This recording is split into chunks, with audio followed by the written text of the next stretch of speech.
People say a hero's moment comes without warning, that you don't plan to be brave. You just are.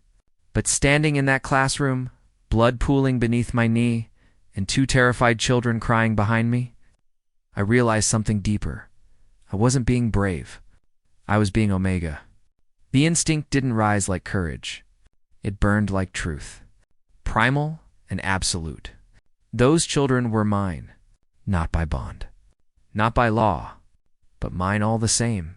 Every scraped knee I'd soothed. Every scent of fear I'd calmed. Every song hummed when they cried for their parents at school gates. They were part of my pack, my world. The way stars belong to the night sky. So when those men burst through the door with weapons and fury, I didn't weigh the odds. I didn't think at all.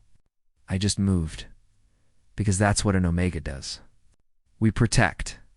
We love until it hurts. We hold the line even when no one expects us to. This is our story. The Omega teacher and the dangerous alpha who would give anything to protect his children. Carl Jones stood in his empty classroom at Henley Academy, erasing the day's lessons from the whiteboard. Most of the students had left an hour ago, eager for their weekends. But the Voltin twins were still here. Mr. Jones? Lily sat at her desk, swinging her legs. How much longer? Your father texted about 10 minutes ago, Carl said, checking his phone again. There was a mix-up with your car. The one that was supposed to pick you up broke down. He's sending another. Shouldn't be more than 20 minutes. Lucas looked up from the book he was reading. You don't have to stay with us. Of course I do. Carl finished erasing and turned towards them. I'm not leaving you here alone. He didn't mind. The twins were good children. Quiet, thoughtful, though Lily had a mischievous streak that reminded him painfully of his own younger days. The sense of their safety, their trust, lingered warm and comforting, soothing the restless hum of his Omega instincts. Can we play hangman? Lily asked hopefully. Sure, Carl said, grabbing a marker. But educational hangman. Science vocabulary words. Lily groaned, but moved to the board anyway. Lucas set down his book and joined them. They were halfway through their 3rd round when Carl heard footsteps in the hallway. Multiple sets. Moving fast, his Omega instincts flared, sharp and electric, warning him before logic could. Get under my desk, Carl said. His voice stayed calm, but the command in it made both children freeze. Right now. Both of you, but Mr. Jones. Lucas started. Now. Something in Carl's tone. The low, instinctive resonance of an Omega protecting. Sent them scrambling beneath the desk just as the door burst open. 3 men in black tactical gear. Armed and dangerous. Faces covered. Carl's heart hammered against his ribs. Every primal instinct screaming at him to duck his head, to submit, to survive. Instead, he stepped in front of the desk. Can I help you? His voice came out steadier than he felt. Lucas and Lily Voltin. The lead man's voice was flat, professional. We know they're here. Step aside. Carl's mouth went dry. These weren't random intruders. They were here for his students. They were here for his pack. No, the word came before thought. The man's eyes narrowed. Omega, I'm not going to ask again. Then don't ask. Carl's legs trembled, but he stood firm. These children are under my protection. You'll have to go through me. He heard Lily's frightened whimper under the desk, heard Lucas trying to soothe her. Every protective instinct in his body screamed at him to shield them. Your choice. The lead stepped forward threateningly. From down the hall came the echo of running feet security. Shouting orders, boots pounding against tile. Relief flickered through Carl's chest, fragile but real. Help was coming. The children would be safe. That thought settled just as a sudden impact hit his leg. His vision whited out. He hit the floor hard, skull cracking against tile. The world tilted. Shouting, chaos everywhere. A small hand touched his face. Mr. Jones, please wake up. Please don't die, Lucas's voice. Carl tried to open his eyes to tell him it would be okay, that help was here. But the darkness was faster. His last thought before it swallowed him whole. At least, they're safe behind me. Carl woke to the smell of disinfectant and the quiet beeping of monitors. It was the hospital. He tried to sit up. Easy. Nurse appeared, her hands gentle on his shoulders. You've had surgery. Your kneecap was badly damaged. The children. Carl's voice came out rough. My students. Are they safe? Everyone's fine. You're a hero, Mr. Jones. Carl closed his eyes. He didn't feel like a hero. He felt like an Omega who'd gotten really lucky. The door opened. Carl expected the headmaster. Perhaps the police. Instead, a man walked in who made every Omega instinct Carl possessed stand at attention. Alpha. Powerful. Dangerous. He was tall, dark-haired, and moved like violence wrapped in an expensive suit. His scent hit Carl like a physical wave. Pine and gunpowder, and something darker. Something that made Carl's body want to either run or submit. He did neither. Mr. Jones. The man's voice was deep, controlled. I'm Erik Voltin, Lucas and Lily's father. Are they all right? Carl asked immediately. Something flickered in Erik's gray eyes. Thanks to you, the men who attacked your classroom won't be able to hurt anyone again. Carl didn't ask anything more. He could make guesses. I want to thank you. Erik moved closer to the bed. You saved my children's lives. I'm prepared to offer you anything you want. Just name it. Carl's Omega side whispered that he should accept. That turning down an Alpha's gratitude was dangerous. That Erik Voltin was clearly wealthy and powerful and could make Carl's life very easy or very difficult. But the casual assumption he'd done this for money still stung. Carl had grown up with nothing. He'd fought for every scrap of education, every opportunity. He'd presented as Omega at 15, and his stepfather had tried to arrange a marriage he didn't want at 16. Carl had run. He'd survived. He'd put himself through university working 3 jobs. He'd earned his teaching credential through sheer determination. I don't want anything. I'm just glad to know that the twins are not hurt. Erik stared at him. You were injured protecting them. I was injured protecting my students. Carl met Erik's gaze steadily. I would have done the same for any child in my classroom. Nevertheless, Erik's jaw tightened. You've lost your ability to work. Your medical bills alone, Mr. Voltin, I appreciate the gesture, but I don't need extra payment for doing my job. Carl interrupted gently. Erik looked like Carl had just spoken a foreign language. The Alpha sense spiked with confusion and something else. Something that made Carl's stomach flutter traitorously. I'll be in touch, Mr. Jones. Erik's voice had gone soft. Different. He left before Carl could respond. The flowers arrived the next day. Roses. Dozens of them.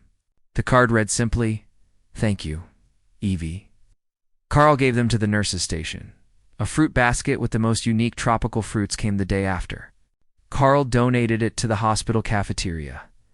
The check for $250,000 arrived on the 3rd day. Carl tore it up without cashing it. On the 4th day, Erik Voltin himself appeared again in Carl's hospital room. Looking frustrated and confused in equal measure. You destroyed my check. Yes. Carl was sitting up now, his leg in a complicated brace. I told you I don't want payment. It wasn't payment. Scent was agitated. Pine trees in a storm. It was a gift. It was gratitude. I don't need gratitude either. Carl kept his voice gentle. How are Lucas and Lily doing? Erik's expression shuddered. Not well. They're having nightmares. They keep dreaming that you died on the classroom floor. Carl's heart clenched. I'm so sorry. They won't go back to school.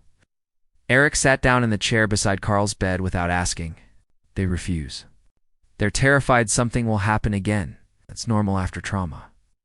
Carl had done his research after his own childhood. They need time, therapy, patience. They also need to see you're alive. Erik leaned forwards.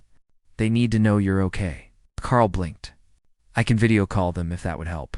I have a better idea. Erik's gray eyes were intense. Come work for me. Be their home teacher. Just until they're ready to go back to school. I'm a school teacher. Carl gestured to his leg. Not a private tutor. Can't go back to Henley yet anyway. Erik's voice turned persuasive. You need physical therapy. Rest. This way you'd have a light workload. Just as students, you'd be helping them heal. Carl wanted to say no, wanted to keep his distance from this dangerous alpha who made his body react in ways he didn't understand, but he thought of their terrified faces, of their nightmares. How long? Carl asked quietly. A few months. Erik's presence softened. The voice warmed. I'll pay you twice your teaching salary. You'll have your own suite in the house. Access to the physical therapist I keep on staff. I don't want twice my salary. Carl met Erik's eyes. But I'll come. For the twins, regular teaching salary, and I pay for my own physical therapy. Erik looked like he wanted to argue. Instead, he sighed and then held out his hand. Carl shook it. Erik's hand was warm, calloused. The touch sent warmth racing up Carl's arm. Carl immediately wanted to go back on his word, but he knew he wouldn't. Erik Voltin's house was a mansion. Carl had expected wealth, but this was something else entirely. High gates, armed security, marble floors, and crystal chandeliers. Your suite is on the second floor. Erik led Carl through hallways that looked like they belonged in a museum. This is the east wing. The children's rooms are in the west wing. That's quite a distance. Carl limped along beside Erik. Using the crutches the hospital had provided, the house has intercoms. Erik's hand hovered near Carl's elbow, not quite touching. And I'll have someone available to help you with stairs until you're more mobile. They reached a set of double doors. Erik opened them to reveal a sitting room, bedroom, and bathroom that were larger than Carl's entire apartment. This is too much. Carl stared at the space. I just need a bedroom. You have a bedroom? Erik gestured to the door on the left. The sitting room is for when you need space to work or relax. The bathroom has a walk-in shower and a tub. I was told both would be helpful for your recovery. Carl wanted to argue, but his knee was throbbing and he was exhausted from the car ride. Thank you, he managed. Dinner is at 6. Erik moved toward the door. Unless you'd prefer to eat in your room tonight. I'll come down. If that's all right, Carl didn't want to hide. He wanted to see the children too. That's good. Erik paused in the doorway. Carl? It was the first time Erik had used his first name. It did strange things to Carl's pulse. Yes. Why did you do it? Erik's gray eyes were searching. Why did you step in front of those men? Why did you protect my kids? You knew that they were dangerous? Carl thought about his answer carefully. I didn't know they were your children. All I knew was they were mine. He felt heat flood his cheeks as soon as the words left his mouth. Erik's entire presence shifted, sharp and interested. His scent spiked, intensified. I meant I'm their homeroom teacher, Carl rushed to clarify. They're my responsibility. Erik stared at him for a long moment. Then he nodded slowly and left, closing the door behind him.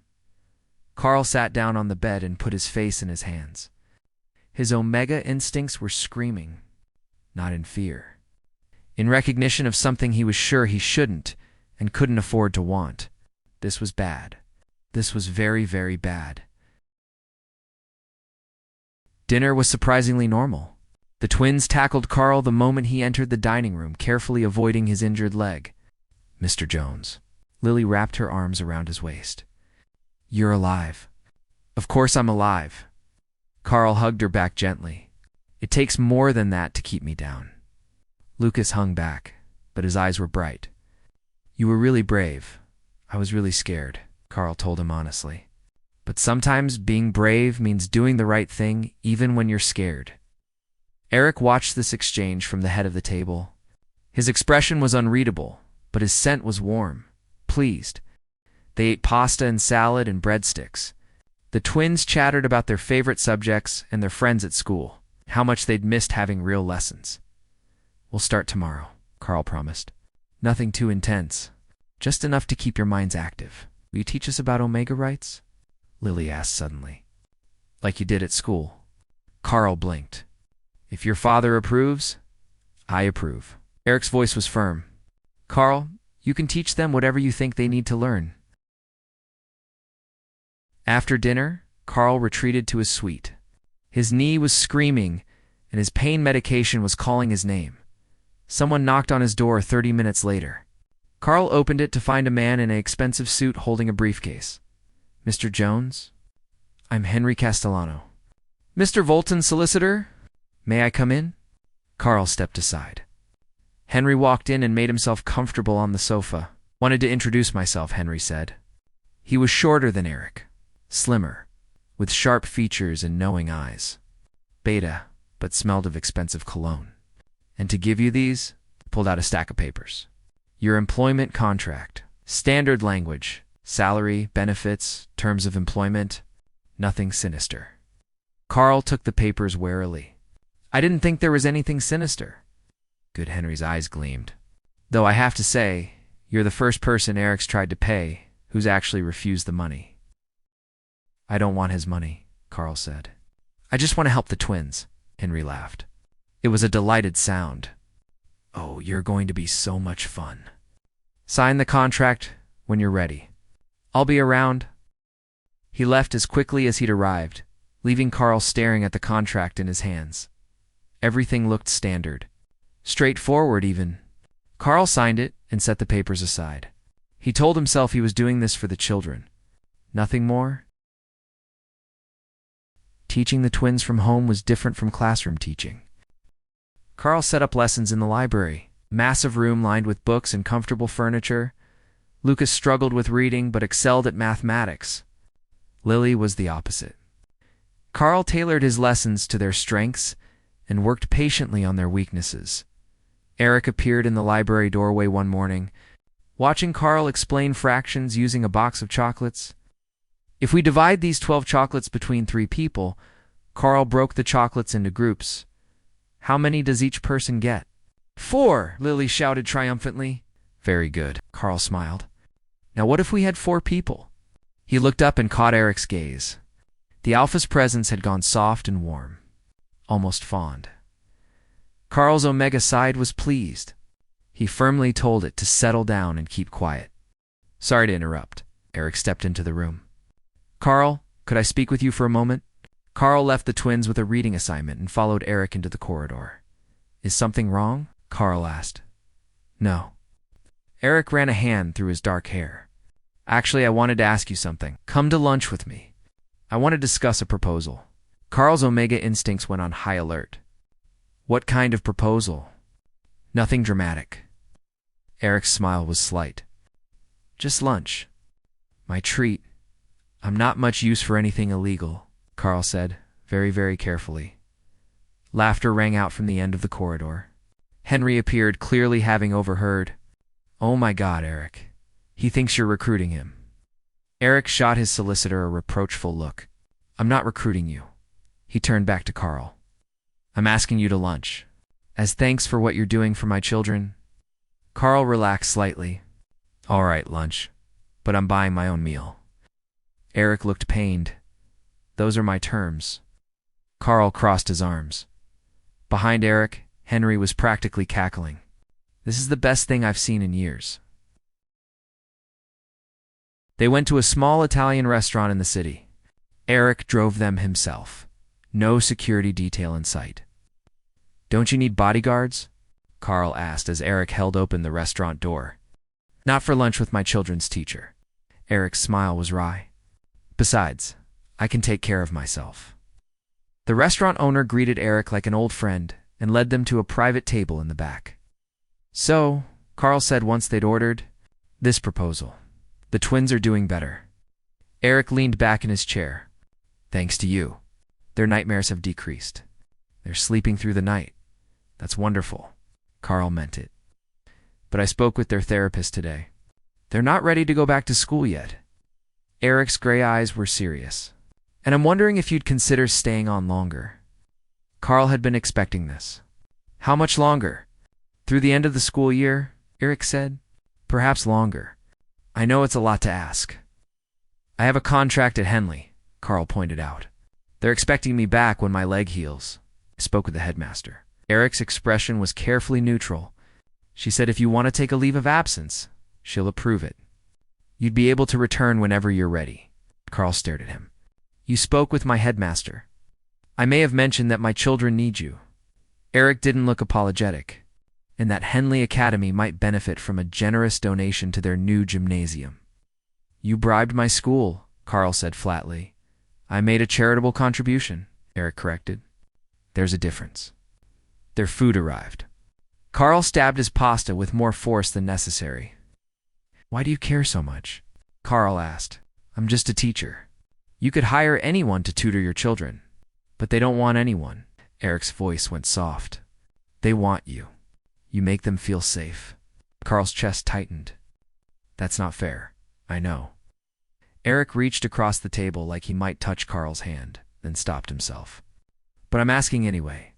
Please stay. Carl looked at this dangerous, powerful alpha who was asking instead of demanding, who was respecting Carl's boundaries even when it clearly frustrated him. Through the end of the school year, then we reassess. Erik's smile could have lit up the entire restaurant.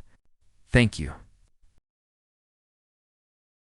2 weeks later, Carl found himself standing outside Erik's study, trying to gather the courage to knock. They'd had another argument about money that afternoon. Erik had tried to pay for Carl's new laptop after his old one died. Carl had refused. Erik had got frustrated, his alpha presence spiking with irritation. Carl had got defensive, his omega instincts telling him to submit. He'd chosen option 2, retreating to his room. But now, hours later, Carl felt guilty. Erik had only been trying to help, and Carl had snapped at him like an ungrateful child. He knocked. Come in. Erik's voice sounded tired. Carl opened the door. Erik sat behind his desk, surrounded by papers and looking stressed. His tie was loosened. His hair was disheveled, like he'd been running his hands through it. I came to apologize, Carl said from the doorway. I was unfair to you. Erik looked up, surprise flickering across his face. You were just trying to help. Carl stepped into the room. And I made it into a fight. I'm sorry. You have nothing to apologize for. Erik stood and moved round the desk. Though I have to admit, I don't understand.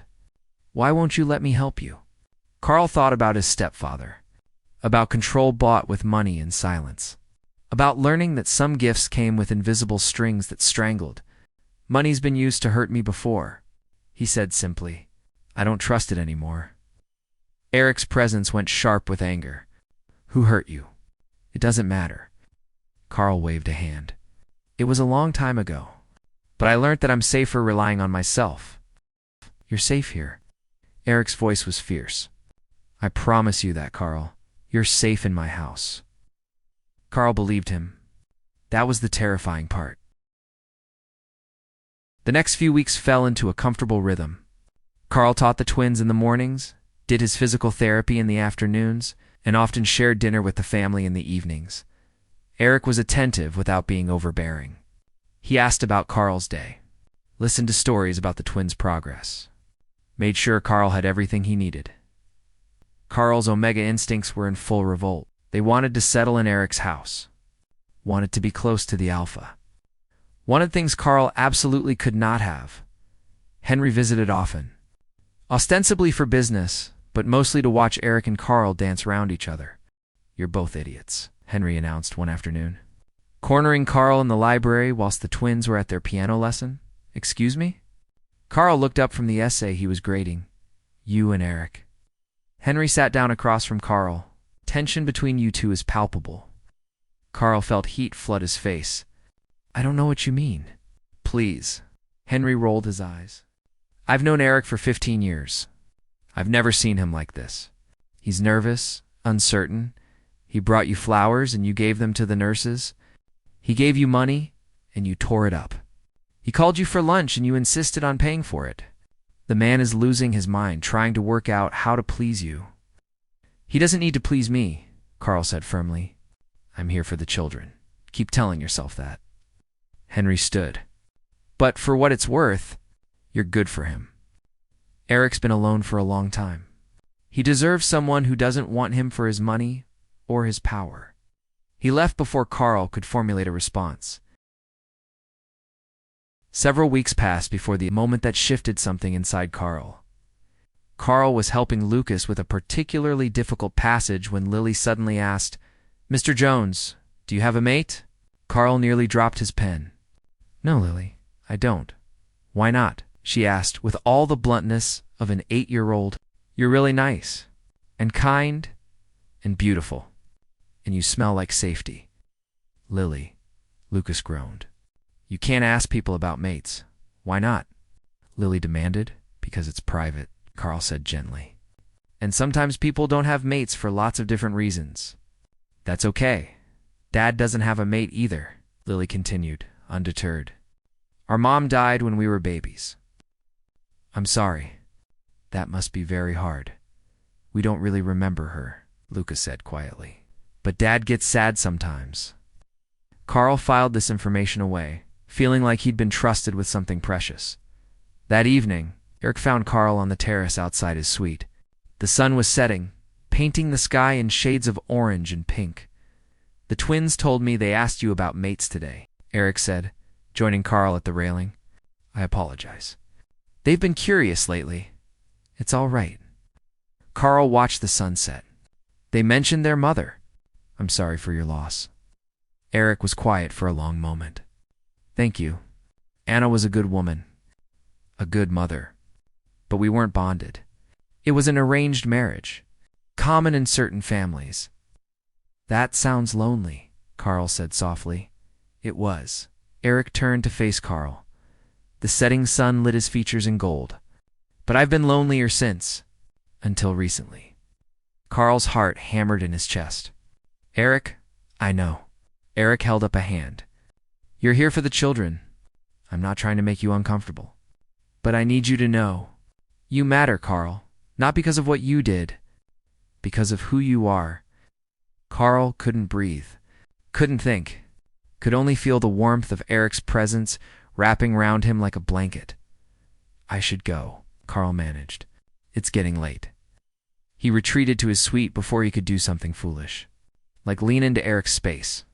Like ask the Alpha to always stay beside him. But later, lying awake in the quiet of his room, Carl stared at the ceiling and finally admitted the truth to himself. Somewhere between children's lessons, shared dinners, and the quiet way Erik always made space for him, something inside Carl had shifted. He was falling for Erik Voltin. And he had a growing suspicion he was already far past the point of turning back. Carl's stepfather found him 3 weeks later. Carl had taken the twins to the botanical gardens for a field trip. They were studying plant biology, and he'd thought getting them out of the house would be good for all of them. The gardens were public, accessible, and safe. He'd been wrong. They were examining the structure of a rose. When a familiar voice cut through the peaceful afternoon. "There you are, boy." Carl's blood turned to ice. He knew that voice. He had heard it in nightmares for 7 years. "Mr. Jones?" Lucas tugged on his sleeve. "Who is that man?" Carl turned slowly. His stepfather stood on the path behind them, looking pleased with himself. A few other visitors milled about, but not close enough to help if things went wrong. "Mr. Thompson." Carl's voice came out steady, despite the fear crawling up his spine. "You need to leave. That's no way to greet your father." His stepfather's smile was mean and sharp. "Heard you landed yourself a nice position? Living in some fancy house? Thought I'd come see for myself." "You're not my father," Carl said firmly, as he pulled the children closer to him. "And you need to go now. After I came all this way." His stepfather took a step closer. "That's real ungrateful, boy. After everything I did for you, putting a roof over your head, feeding you. It seems like you owe me." Carl's Omega instinct screamed at him to submit, to apologize, to make the angry Alpha go away. He ignored them. "I owe you nothing." Carl's voice was ice. "I'm going to ask you one more time to leave. Don't make me call security." "Security." His stepfather laughed. "You think security's going to help you? You're just an Omega playing dress-up as a teacher. Living in some rich man's house? Wonder what he'd think if he knew what you really are. Weak. Worthless. He's neither of those things." Erik's voice cut through the garden like a blade. Carl had never been so grateful to hear someone in his life. Erik appeared on the path, moving with controlled grace. His presence was pure protection. Commanding and powerful in equal measure, behind him were two security personnel Carl recognized from the house. Mr. Voltin. His stepfather's bravado faltered. "I didn't realize. I was just visiting my stepson. Carl is under my protection." Erik's voice was soft, dangerous. "And you're harassing him in a public space. I suggest you leave before I have you escorted out." "Now wait just a minute." His stepfather tried to bluster. "I have rights. He's family. You have nothing." Erik moved to stand beside Carl. His presence was solid, reassuring. "Carl is an adult who wants nothing to do with you. If you contact him again, my solicitors will file a restraining order. If you approach him again, I'll have you arrested. Do we understand each other?" His stepfather looked between Erik and Carl. Whatever he saw in Erik's gray eyes made him step back. "He's not worth this trouble," his stepfather spat. "Weak Omega. Always was." He left, disappearing down the garden path. The security personnel followed at a distance to make sure he actually departed. Carl realized he was shaking. The twins were pressed against his sides, their small hands clutching his jacket. "Let's head back to the car." Erik's hand settled on Carl's lower back. It was grounding. "Lucas, Lily, why don't you tell me what you learned about plants today?" The twins chattered nervously as they walked, clearly trying to process what had just happened. Once they reached the car and the driver had taken the children to get ice cream from a nearby vendor, Erik turned to Carl. "Are you all right?" "I'm sorry. I put the children in danger." Carl's voice shook. "Stop. I asked if you were all right." "I'm fine." "How did you know we were here?" Carl asked softly. "You texted me this morning about the field trip." Erik's gray eyes were concerned. "And I had security keeping a distant eye on you. Not because I don't trust you, but because I want to make sure you and the twins are safe." Carl leaned forwards and rested his forehead against Erik's shoulder. "Just for a moment. Just long enough to breathe and pine in safety." "Thank you," Carl's voice was quiet. "For coming. For standing up to him. Always." Erik's hand came up to rest gently on the back of Carl's neck. "You're not alone anymore. I've got you." Carl believed him. Again, this was becoming a pattern he started to crave. That night, Carl couldn't sleep. His body was wound tight with leftover adrenaline, and his Omega instincts were demanding more of the alpha comfort, safety, reassurance. His knee ached too, a dull throb that had settled in after the stressful long day. Carl shifted carefully in bed, trying to find a comfortable position, but the ache only worsened. With a quiet sigh, he pushed the blankets aside and swung his legs over the edge of the mattress. He got up and limped downstairs, thinking tea might help. The kitchen light was already on. Erik sat at the counter, drinking coffee and reading something on his tablet. He looked up when Carl entered. "Couldn't sleep?" Erik asked. "No." Carl moved to the kettle. "You couldn't either?" "I have trouble sleeping most nights." Erik watched Carl move around the kitchen. Old habits from when the children were infants. Carl made his tea and sat down across from Erik. They were quiet for a moment. "Thank you," Carl said again, "for today. For standing up to him. You don't need to thank me." Erik's gray eyes were serious. "Though I have questions. If you're willing to answer them." Carl wrapped his hands round his mug. "All right, he hurt you. It wasn't a question." "Yes," Carl said simply. "My mother married him when I was 12. He was not kind. To either of us. She died when I was 16. He tried to arrange a marriage I didn't want the very next day. I ran." Carl paused. "He finds me sometimes and tries to take money, or whatever else he can get." Erik's entire presence radiated controlled fury. "He abused you?" "Yes." Carl met Erik's gaze steadily. "But I survived.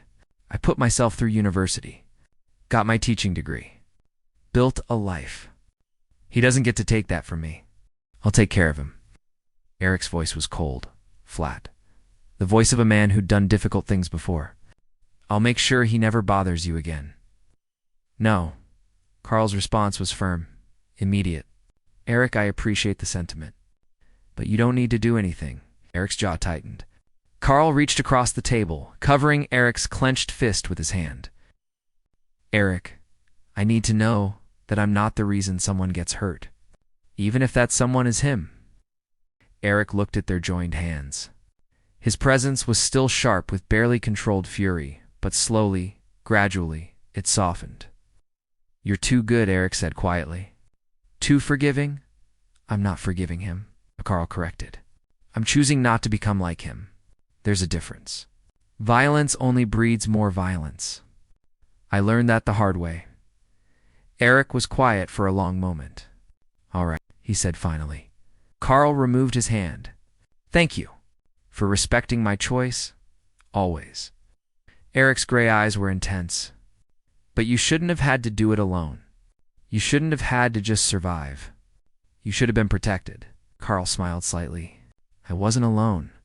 I had good friends. A teacher who believed in me. A good job. And now I have this. Your children, you. The last word slipped out before Carl could stop it. Erik's eyes darkened. Me, Erik repeated softly. I should go back to bed. Carl stood quickly. I have lessons to prepare. Carl. Erik caught his wrist gently. Wait. Carl froze. Erik's touch was careful and warm. Nothing like his stepfather's controlling grips. I want you to know something. Erik's voice was low. What I feel for you has nothing to do with gratitude, or guilt, or debt. You've become important to me. More important than I probably should admit. Carl's heart hammered. Erik, you don't have to say anything. Erik released Carl's wrist. I just needed you to know. You're not alone anymore. Not if you don't want to be. Carl fled. It wasn't in fear. The next morning, Carl found a note slipped under his door. Carl. I've been called away on business for a few days. Henry will be staying at the house. The twins' piano teacher will come this afternoon. Therapists tomorrow morning. Please don't hesitate to ask for anything you need. Carl tried not to feel disappointed. Erik had a business to run. Just because he'd said Carl was important didn't mean he owed Carl his constant presence. The twins were subdued during lessons. They missed their father. When's Dad coming back? Lily asked for the third time that day. Thursday, Carl reminded her gently. Just 2 more days? I wish he was here, Lucas said quietly. Yesterday was scary. I know. Carl pulled both children close. But your dad made sure you were safe. And I'm here.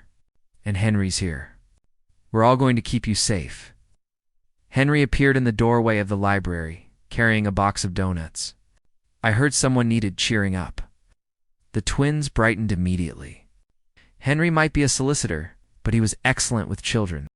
That evening, after the twins were in bed, Carl found Henry in Erik's study. Can I ask you something? Carl said from the doorway. Sure. Henry looked up from his laptop. What exactly does Erik do? Carl came into the room. I know he's a businessman.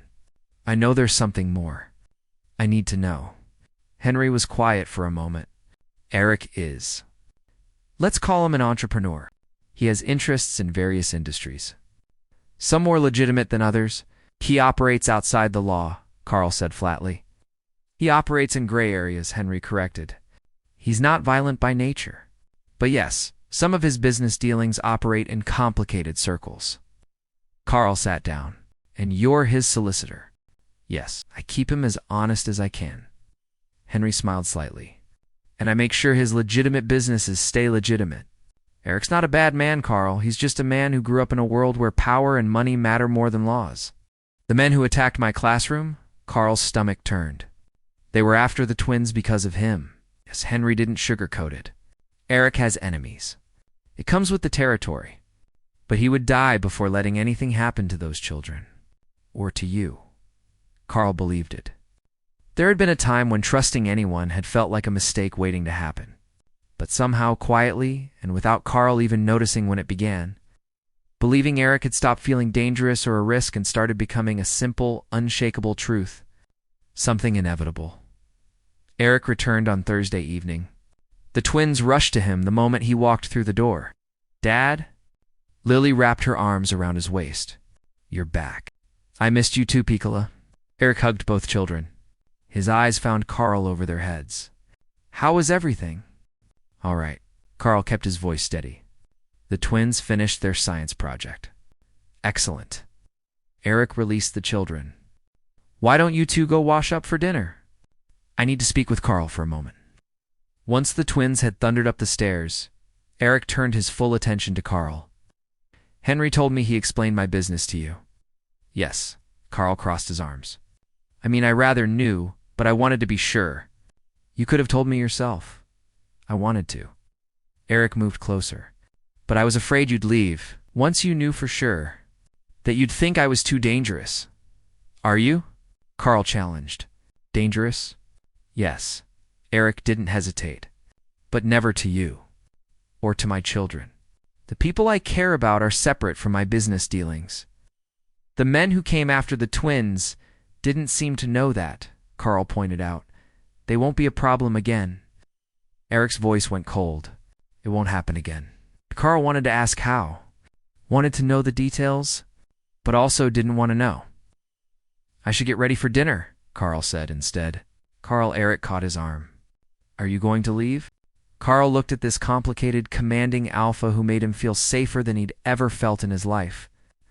No, he said quietly. I'm not leaving. Erik's relief was palpable. Thank you. 2 months later, Henry cornered Erik in his study. Carl was in the library with the twins, working on their reading assignments. So, Henry said, sprawling in the chair across from Erik's desk, I think it's time. When are you going to tell Carl you're in love with him? Erik's hand slipped. His coffee mug nearly tipped over. I'm not. Please. Henry rolled his eyes. You've been absolutely smitten for weeks. Months. It's embarrassing. Last week you spent 30 minutes telling me about how Carl taught the twins about the solar system. 30 minutes, Erik. It's a good teacher, Erik said defensively. He's also an Omega who makes you nervous. Henry smirked. When's the last time anyone made you nervous? This is different. Erik set down his coffee carefully. Carl's been hurt. I don't want to pressure him. So you're just going to pine forever? Henry asked. That seems healthy. I'm waiting for the right moment, Erik said. Henry laughed. There's never a right moment. You just have to take a chance.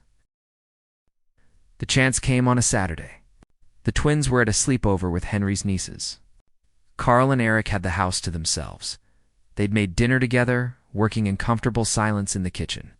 Carl was learning to cook beyond basic survival meals. And Erik was a surprisingly good teacher. After dinner, they sat on the terrace with wine.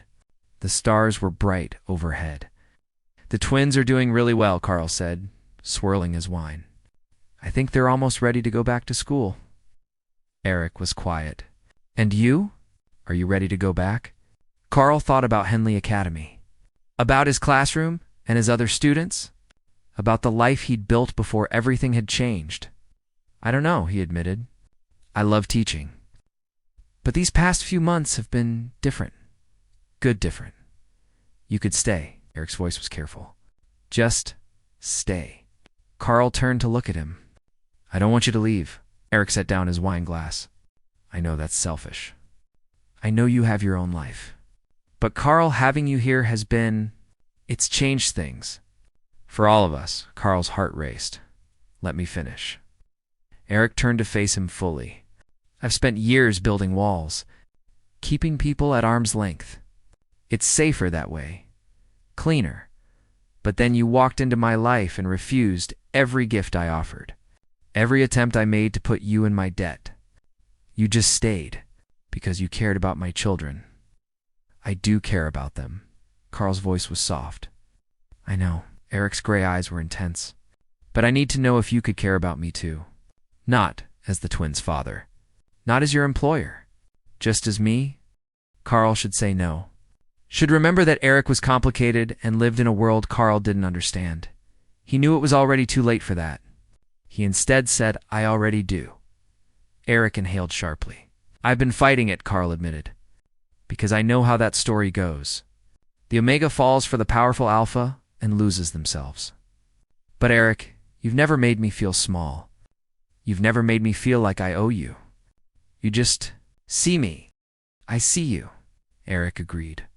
His presence was inviting like a cocoon. And everything I see makes me want more. Carl closed the distance between them. It wasn't graceful. His bad knee protested and he nearly dropped his wine glass. But then Erik's hands were steadying him, and Carl was close enough to feel the alpha's warmth. Is this all right? Erik's voice was rough. Tell me if this is all right, as Carl breathed. It's all right, Erik kissed him. Soft at first, gentle, like Carl was something precious. Carl melted into it, his Omega instincts singing with joy. When they pulled apart, both were breathing hard. I don't know how to do this, Carl confessed. I've never with an alpha. I don't know what I'm doing. Erik's thumb brushed Carl's cheek. We'll work it out together, one step at a time. I'd like that, Carl whispered. Erik pulled him close, holding him like he was the most valuable thing in the world. They stayed like that for a long time, wrapped in each other's warmth under the stars. They took it slow after that. Erik seemed determined to court Carl properly. Despite them living in the same house, flowers appeared on Carl's desk whilst he taught. Not roses this time, but wildflowers that made Carl smile. Erik started joining Carl for his morning coffee, asking about his plans for the day's lessons. They had dinner together every evening, the twins chattering happily between them like a real family. Carl's Omega instincts were content. His rational mind kept waiting for something to go wrong, but it never did. Henry found the whole thing delightful. He sent you flowers again? Henry asked one afternoon, appearing in the library doorway. Daisies this time. Carl tried to sound annoyed. He failed. Next, he'll be writing you poetry. Henry grinned. Erik Voltin reduced to sending flowers to an Omega schoolteacher. It's beautiful. It's poetry in itself. Shut up, Carl threw an eraser at him. Henry caught it easily. For what it's worth, I'm glad. Erik deserves someone good. And you deserve someone who looks at you like you hung the moon. He doesn't look at me like that, Carl protested. He absolutely does, Henry said. Trust me, I've never seen him this happy. 3 months into their careful courtship, Carl was learning Erik in pieces. He learnt that Erik took his coffee black but added honey when he thought no one was looking, that he had a scar on his left shoulder that he refused to discuss whenever Carl asked. Erik would simply shake his head and change the subject. His expression carefully shuddered. That he read poetry late at night when he couldn't sleep. Pablo Neruda, mostly worn paperbacks hidden in his desk drawer. You're staring, Erik said one evening. They were in the library after the twins had gone to bed, sitting together whilst Carl planned the following week's lessons. You have reading glasses, Carl observed. I've never seen you wear them before. Erik touched the frames self-consciously. I usually wear contacts. They suit you. Carl moved closer, drawn by instinct and 3 months of stolen moments. Hands brushing during dinner, goodnight kisses that lingered. Erik's jacket draped over his shoulders when the terrace grew cold. Nights when Carl would slip into Erik's room after the twins were asleep, and morning would find them tangled together. The alpha holding him close, like he was something precious. Erik caught his hand, threading their fingers together. Carl, there's something I need to tell you. Carl's heart stuttered. Here it was, the other shoe dropping. The reason this couldn't last? I'm falling in love with you, Erik said quietly. I think I have been since you tore up that check. But I have to say, I needed you to know it's not gratitude or obligation. It's you. The way you hum when you're grading papers. The way you tear up at children's films but pretend you've got something in your eye. The way you're brave, even when you're terrified. Carl couldn't breathe. You don't have to say anything right now. Erik's thumb brushed across his knuckles. I just needed you to know. Whatever this is between us, it's real for me. It's real for me too, Carl whispered.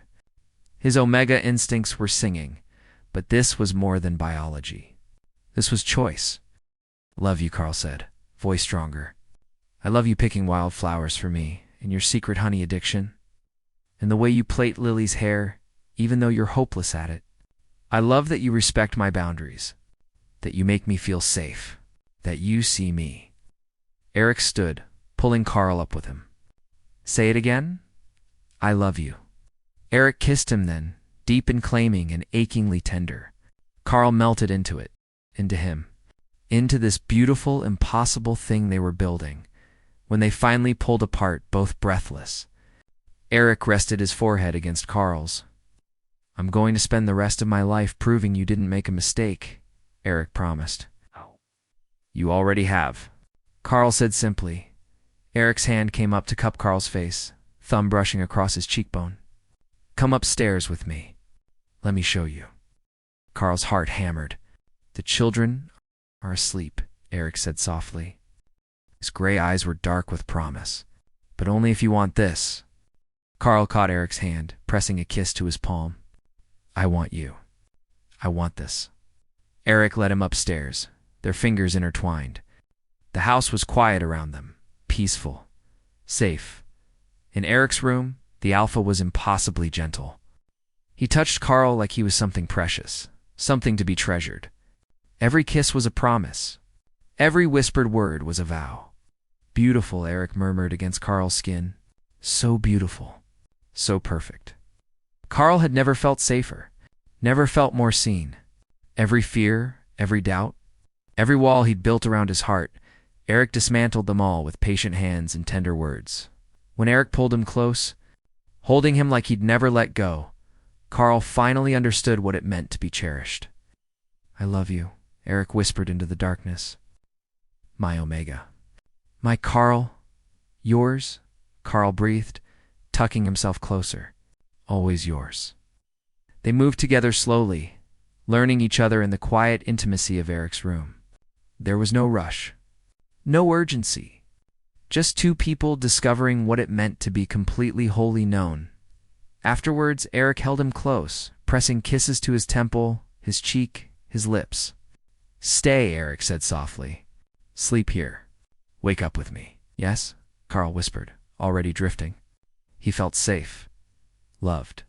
Erik tucked the blankets around them both, gathering Carl against his chest. "I've got you," he promised. "Always." The decision to tell the twins came on a quiet Sunday morning, a month later. Carl and Erik had discussed it the night before, lying in bed with their fingers intertwined. They were ready, or as ready as they'd ever be. Erik called the children into the living room after breakfast. They came running, all energy and curiosity. "Are we in trouble?" Lily asked immediately, eyeing them both suspiciously. "No, Piccola." Erik smiled. "Carl and I have something to tell you. Something important." Lucas and Lily settled onto the sofa, suddenly serious. Carl's heart hammered against his ribs. "You both know that Carl and I have become very close," Erik started carefully. "That he's not just your teacher anymore. You're together," Lucas said matter-of-factly. "We worked that out weeks ago." Carl blinked. "You did?" "You smile at each other all the time," Lily said. "And Dad looks at you the way people look at each other in films. The romantic films," Erik coughed. "Well, yes, we are together. And we wanted you both to know that this is serious. That Carl is going to be part of our family, permanently." The twins stared at them.